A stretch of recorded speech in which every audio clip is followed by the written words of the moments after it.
The notification on my phone chimed, a familiar, almost comforting sound. I was halfway through a late-night ride, navigating the quiet, rain-slicked streets of the city. Just another fare, another face in the rearview mirror. I glanced at the screen, expecting a new ride request. Instead, a message flashed that made my blood run cold. Ride canceled. Reason: passenger did not enter the vehicle. I blinked. Read it again. It made no sense. I could see her, clear as day, reflected in the mirror.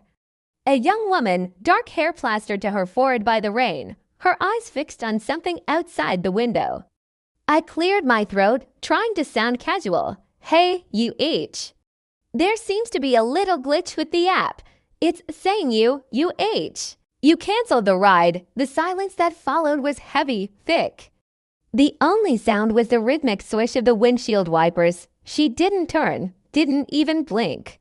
Her reflection stayed perfectly still, a pale statue in my mirror. A knot of pure, undiluted fear tightened in my stomach. This wasn't a glitch. This was something else. Miss, I tried again, my voice a little shakier this time. Did you hear me? The app says the ride's been canceled. I watched her reflection, praying for a sign, a movement, anything, nothing. It was like talking to a photograph. My heart was hammering against my ribs, a frantic drumbeat against the silence. My eyes darted from the mirror to the empty road ahead, then back to her. The app said the car was empty. My eyes said otherwise. My mind was racing, trying to find a logical explanation. Maybe her phone died. Maybe she was asleep with her eyes open. But the stillness ... it was unnatural. It was terrifying. I pulled over to the side of the road, the gravel crunching under my tires. The car idled, the engine a low hum. Look, I'm sorry, but I can't continue the trip if it's been canceled. It's against policy. I can ... I can drop you off here. Or we can figure something out. My hand trembled as I pointed toward a well-lit bus stop just up the road.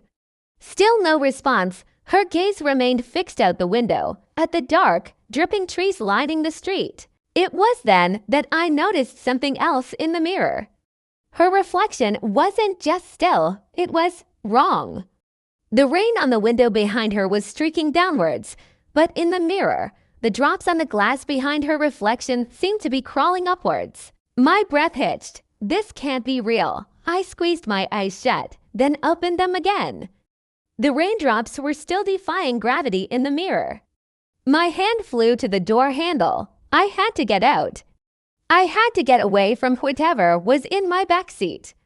I fumbled with the lock, my fingers feeling clumsy and useless. As I finally managed to push the door open, a voice, soft as a whisper and cold as the grave, drifted from the back seat. "Where are you going?" it asked. "The ride isn't over." I froze, my hand on the open door. I didn't dare look back. I didn't dare look in the mirror again.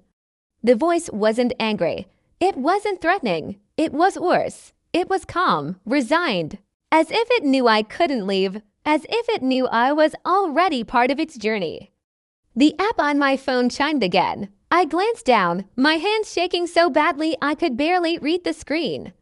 It was a new notification, a new ride. The pickup location was my current position.